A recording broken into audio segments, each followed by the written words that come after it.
coupable du crime de complot en vue de commettre un meurtre.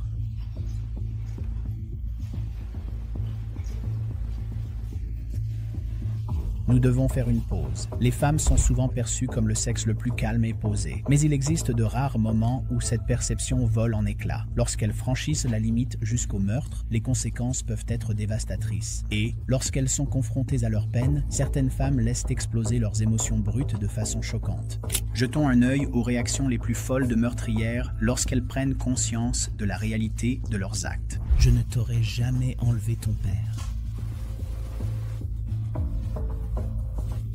Diana Lovejoy. Voici Diana Lovejoy. Elle est née en octobre 1972 et est finalement devenue coach sportive et youtubeuse. Diana semblait heureuse et rayonnante sur les réseaux sociaux, mais elle traversait de grandes difficultés dans sa vie personnelle. Elle était dans une relation tendue avec son ex-mari, Greg Mulvey.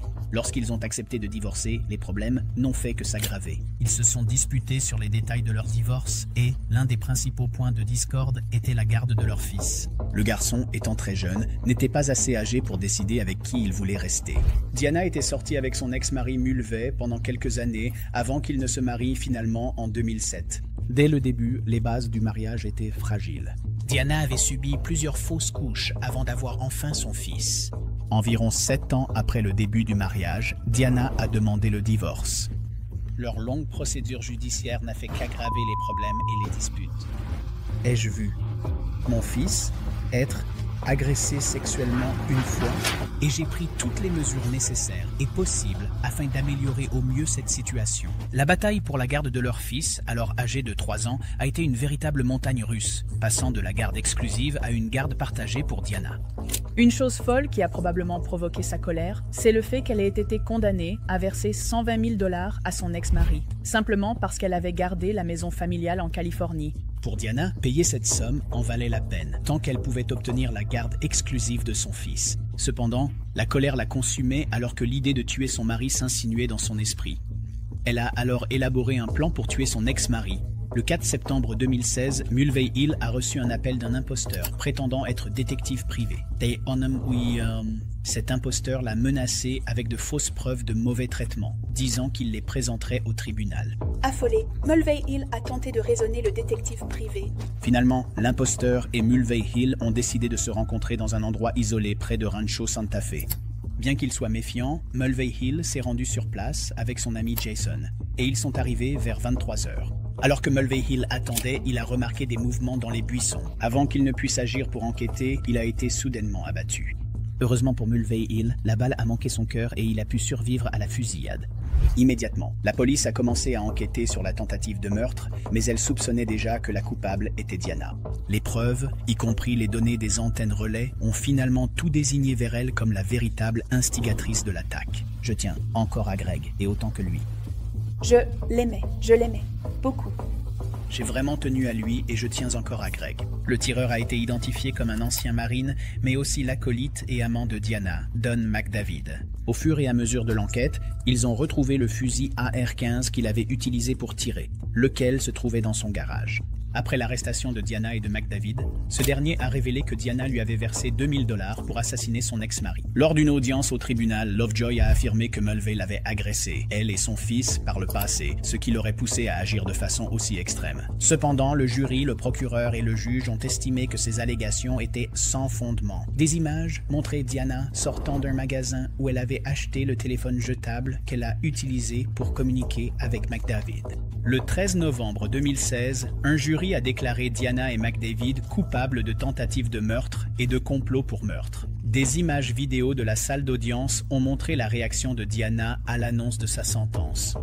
Lovejoy, assise à côté de son avocat, s'est aussitôt effondrée au sol, comme si un interrupteur s'était déclenché en elle. Les agents du tribunal sont intervenus, l'ont allongée au sol, appelé une ambulance, puis elle a été transportée d'urgence à l'hôpital, où il a été confirmé qu'elle s'était simplement évanouie. En décembre, elle a été condamnée à 26 ans de prison, tandis que McDavid a écopé d'une peine de 50 ans pour s'être laissé manipuler et avoir appuyé sur la gâchette. Le peuple de l'État de Californie, Plata contre Weldon K. McDavid accusé, McDavid coupable du crime de complot en vue de commettre un meurtre.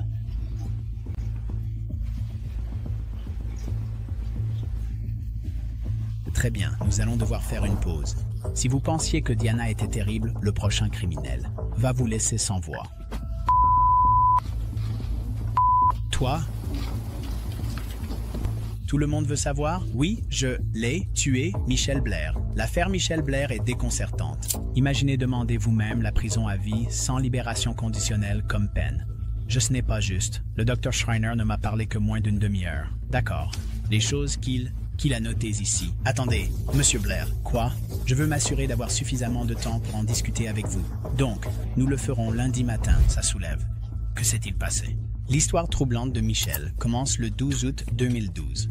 Elle est rentrée chez elle et a été choquée par une scène qu'aucun parent ne devrait voir. Son plus jeune fils simulait des actes sexuels avec une poupée. Lorsqu'elle l'a interrogé, lui demandant pourquoi il faisait quelque chose d'aussi impur, il a avoué que son grand frère, Steven, l'avait agressé sexuellement. Cette révélation a profondément bouleversé Michel, elle-même victime de violences domestiques, ce qui n'a fait qu'attiser sa colère. Immédiatement, elle a appelé Steven à haute voix et a commencé à l'interroger. En cherchant des réponses sur ce qui avait pu lui mettre de telles idées en tête, elle avait déjà, par erreur, ôté la vie à son fils, l'étouffant à mort. Pour rendre la situation plus troublante, elle a versé de l'eau chaude sur ses parties intimes. Après avoir confirmé sa mort, elle a emballé son corps et l'a mis dans un congélateur. Environ 9 mois plus tard, un événement similaire s'est reproduit. Sa fille aînée, Stoney, abusait de son fils Matthew. Alors elle a fait presque exactement la même chose qu'elle avait faite à Steven. La seule différence, c'est qu'elle a affamé et étouffé Stoney, jusqu'à ce qu'elle finisse par mourir. Ce qui est fou, c'est qu'elle n'avait toujours pas disposé du corps de Steven, même après 9 mois. Elle a ensuite entassé le corps de Stoney dans le même congélateur, où elle avait mis Steven. Les deux meurtres ont eu lieu en 2013, mais les autorités ne l'ont découvert que bien plus tard, lorsque Michel a été expulsée de chez elle parce qu'elle ne pouvait plus payer en 2015. Ce qui est vraiment effrayant, c'est qu'elle ait tué et gardé les corps de 2 de ses enfants pendant des années. La question se pose, les enfants n'avaient-ils aucune trace sociale ou étaient-ils simplement impopulaires? L'aspect le plus troublant chez Michel, c'est son absence totale de remords. Lors de l'audience au tribunal, elle a rejeté la faute sur les pères, les accusant de ne jamais s'être manifestés.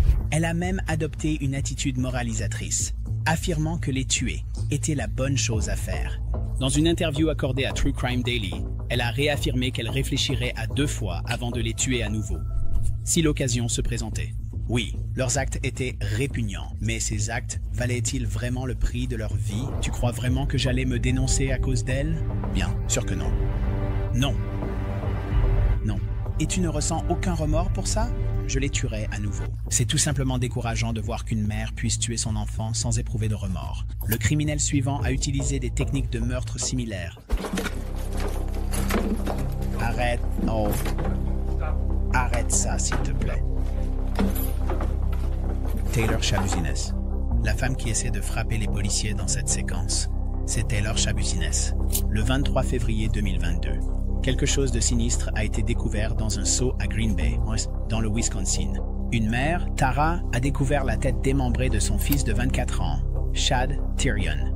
En voyant cela, elle s'est mise à trembler et a rapidement appelé la police. En enquêtant, la police a trouvé quelque chose d'encore plus troublant.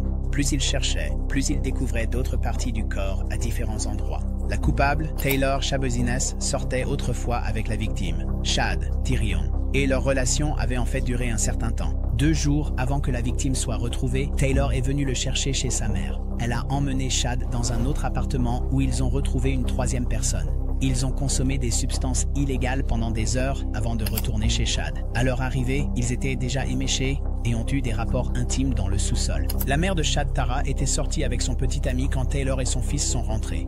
Pendant l'intimité, Taylor a fait quelque chose d'horrible. Elle a commencé à étrangler Chad si violemment qu'il s'est mis à cracher du sang. Le fait qu'il crache du sang n'a pas suffi à dissuader Taylor de ses actes et finalement, elle lui a ôté la vie. L'enquête a révélé que l'arme du crime était une chaîne en métal. Après l'avoir tué, elle a démembré tout son corps, laissant sa tête dans le sous-sol de sa mère. Elle a séparé ses organes et ses membres, les mettant dans des sacs en plastique et des cartons.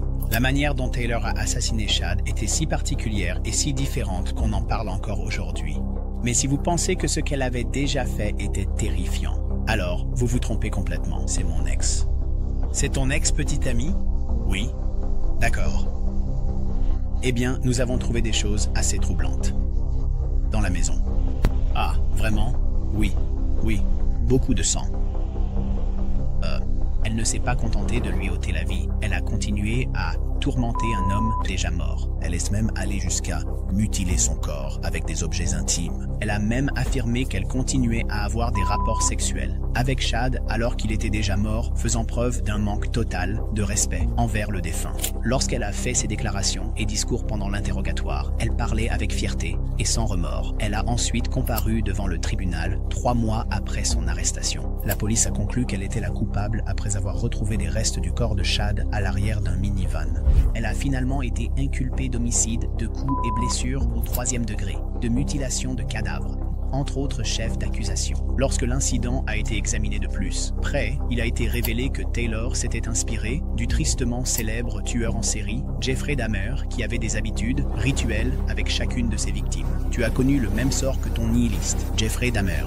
Alors passe une bonne vie, sale garce. Pour rendre ce tableau déjà sinistre encore pire, Taylor a même affirmé qu'après avoir démembré Chad, elle avait vidé son sang dans la baignoire et s'était douchée avec. Une chose était claire, elle avait un fétichisme effrayant. Lorsque l'enquêteur a entendu cela, il a été profondément choqué. Il n'arrivait pas à croire ce que ses oreilles venaient d'entendre. Alors qu'elle était censée se défendre, elle a choisi de faire tout le contraire, révélant encore plus sur son esprit troublant. Maître Joly, vous et votre cliente avez reçu copie de l'acte d'accusation? Oui.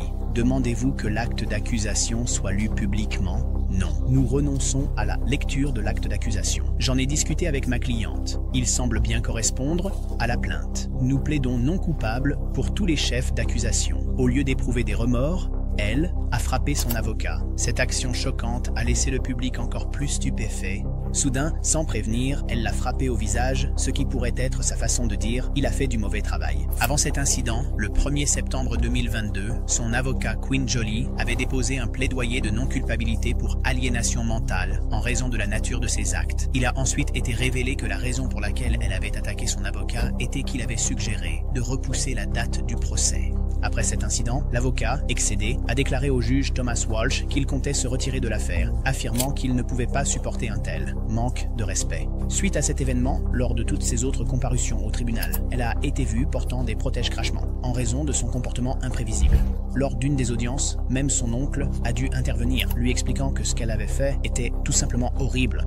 Il a également déclaré que c'était la conséquence de son refus de se faire aider pour sa condition. Nous ne serions pas dans cette situation en ce moment. Aucun d'entre nous ne serait dans cette situation, mais choisir la voie de la lâcheté comme tu l'as fait, et faire souffrir d'autres personnes parce que tu souffrais, c'est vraiment lamentable. Malgré le pardon du père de la victime en audience publique, elle n'a toujours montré aucun remords pour son crime, et a été surprise à sourire à plusieurs reprises.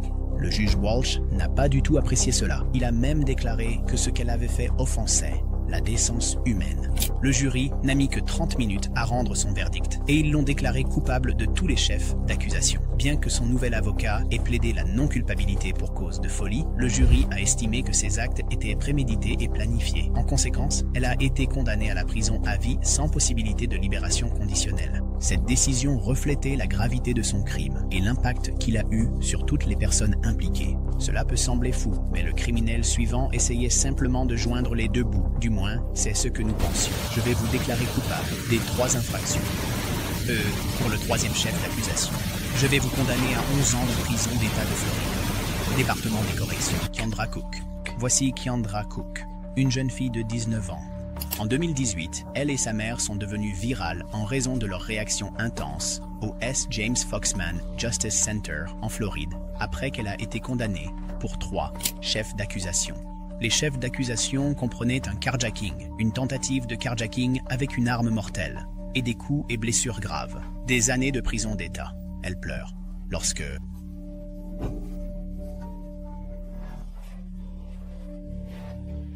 Elle entend l'accusation.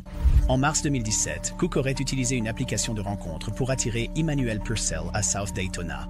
Sa seule raison de faire cela était de voler sa voiture. Dès son arrivée, Madame Cook et son petit ami, Kendrick, ont tenté de voler son véhicule. Alors que Purcell luttait pour garder à la fois sa voiture et sa vie, il a été abattu par Kendrick.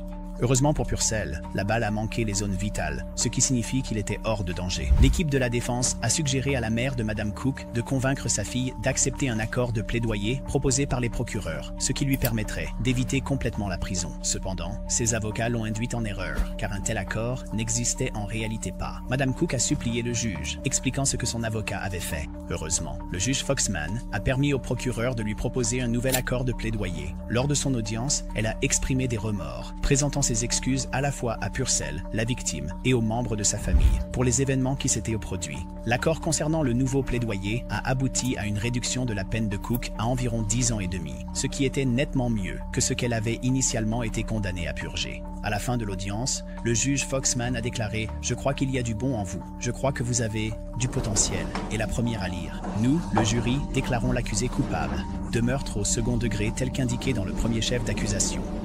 Signé par le président du jury, Shelby Isaac.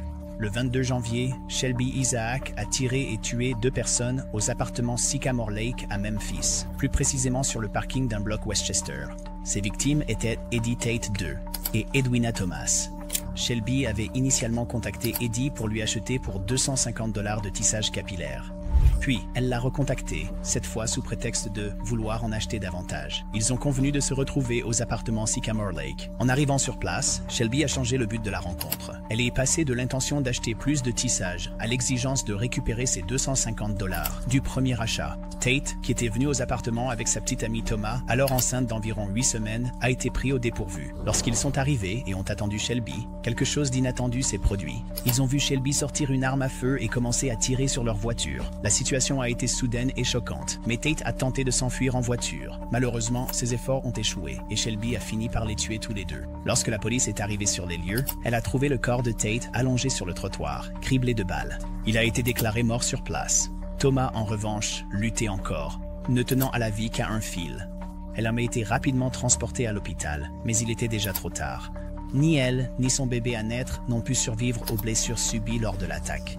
Dans ce cas, cela ne vous mène pas à Shelby Isaac. Après que certains témoins se soient exprimés, Isaac a finalement été retrouvé et arrêté. Bien que la défense d'Isaac ait affirmé qu'elle était innocente en raison du manque de preuves concrètes la liant à la scène, la co-accusée, Victoria C.A., a placé Shelby sur les lieux du crime. Selon le témoignage de Victoria, elle avait conduit Shelby Isaac aux appartements plus tôt dans la journée. Elle a également déclaré avoir vu Shelby sortir d'une voiture pour s'approcher du véhicule de Tate. Victoria a déclaré qu'elle avait vu Shelby porter une arme noire et qu'elle s'était enfuie immédiatement, après avoir entendu le bruit du premier coup de feu. Une fois que Shelby eut terminé ce qu'elle avait prévu, elle appela Victoria pour qu'elle vienne la chercher. Victoria a ensuite expliqué qu'elle était devenue curieuse et avait demandé à Shelby ce qui s'était passé dans les appartements. Shelby lui a alors avoué ses crimes. L'avocat de Shelby a tenté de minimiser les accusations en raison des incohérences de Victoria. Dans son témoignage, elle a affirmé avoir emmené Shelby là-bas, mais plus tard, elle a déclaré avoir vu Shelby sortir d'une autre voiture. En faisant abstraction de la déclaration de Victoria, la police a trouvé des preuves ADN reliant Shelby à la scène du crime. Ils ont aussi trouvé de l'ADN et les empreintes digitales de Shelby sur un reçu dans la voiture de Tate. Les témoins ayant vu Shelby sortir de l'appartement ont dit qu'elle avait du sang sur ses vêtements et beaucoup d'argent liquide en main. Après le meurtre, la famille de Tate et Edwina a supplié que justice soit rendue. Finalement, Isaac a été inculpé de 2 chefs de meurtre au second degré, d'un chef d'homicide par imprudence et d'un chef d'homicide par négligence criminelle concernant le bébé à naître. Lors de son audience de condamnation en novembre 2016, Shelby a simplement baissé la tête en écoutant le juge lire son verdict dans la salle d'audience. Bientôt, on remarqua qu'elle s'était effondrée. Alors qu'on l'a transportée hors de la salle d'audience, elle s'est soudainement mise à hurler, crier et appeler sa mère en pleurant. Les jurés ont ressenti de l'empathie, mais ils savaient qu'elle était coupable. Ils se sont couverts le visage et ont détourné le regard. Plus tard, le 19 novembre 2017, elle a été condamnée à 30 ans de prison. Vous aurez une peine effective de réclusion à perpétuité avec Vonda Starr Smith. Contrairement à la plupart des autres femmes de notre liste aujourd'hui, Vonda Smith, employée retraitée de l'hôpital Laughlin Memorial, affichait un large sourire et plaisantait. Elle a même étreint son avocat, Gene Smith, pour le remercier de son aide. Elle a fait tout cela avant l'énoncé de sa sentence finale au tribunal pénal du comté de Greene en mai 2018. Cependant, quand le juge John F. Duggar Jr. a prononcé son verdict, l'attitude de Vonda a changé. Quelqu'un qui était si joyeuse s'est mise à pleurer. Elle a été reconnue coupable d'un chef de meurtre au premier degré. pour la mort de Jessie Nicole Morrison, une femme enceinte de 21 ans qu'elle a tuée en août 2016. Vonda n'a pas seulement tué une personne, elle a également tué l'enfant à naître de Jessie et a été reconnue coupable de meurtre au second degré pour ce bébé. Les avocats de la défense de Vonda savaient que Vonda était dans une situation grave, alors ils ont fait la seule chose possible. Ils ont supplié le juge de lui accorder clémence. Le juge a fait le contraire. Sa sentence n'a montré aucun signe de compassion. Il l'a condamné à la prison à vie pour le meurtre au premier degré de Jessie Nicole Morrison et lui a également infligé la peine maximale pour le meurtre au second degré de l'enfant à naître de Jessie. Les deux peines devaient être purgées simultanément. Le mobile de ce meurtre n'a pas été clairement établi et les enquêteurs pensaient qu'il pourrait y avoir un complice. Cependant, les procureurs ont soutenu que Vonda était la principale responsable du meurtre. La principale raison de ce crime était qu'avant d'être tuée en 2016, Nicole était brièvement sortie avec le fils de Vonda et avait eu un fils avec lui. Les procureurs ont indiqué que Smith entretenait une relation obsessionnelle avec son petit-fils et qu'elle était prête à tout pour rester en contact avec lui. Bien que les procureurs n'aient pas précisé si Vonda s'était vu refuser l'accès à son petit-fils, cela ne justifiait en aucun cas que Vonda tue Jessie. Apparemment, une confrontation a eu lieu entre les deux femmes le 12 août 2016, au cours de laquelle Smith a tué Jessie, après lui avoir infligé de multiples blessures. Les enquêteurs l'ont su grâce aux témoignages oculaires et à l'analyse médico-légale du corps de Jessie. L'analyse a révélé que Jessie avait subi plusieurs ecchymoses et fractures du crâne en tentant de se défendre contre son agresseur. Mais le fait que Jessie soit enceinte signifiait qu'elle aurait dû faire particulièrement attention pour ne pas perdre l'enfant. L'histoire de Jessie illustre la cruauté humaine. Dans le prochain extrait, cependant, le conducteur a commis une erreur énorme et coûteuse, mentalement et émotionnellement.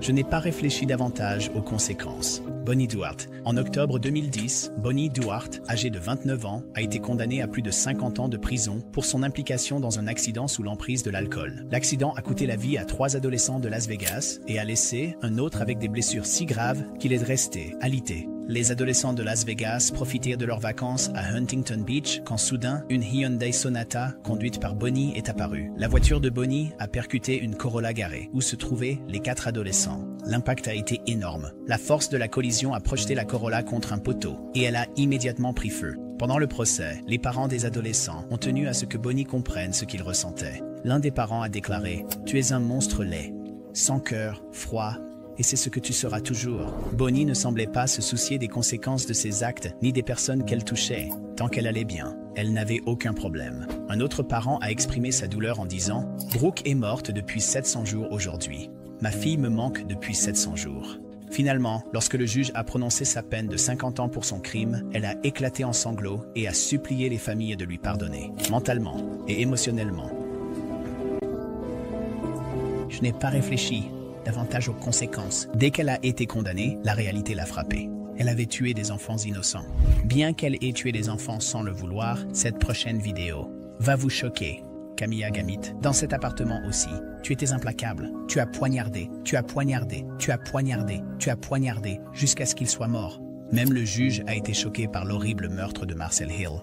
Gamit avait 32 ans lorsqu'elle a tué son petit ami.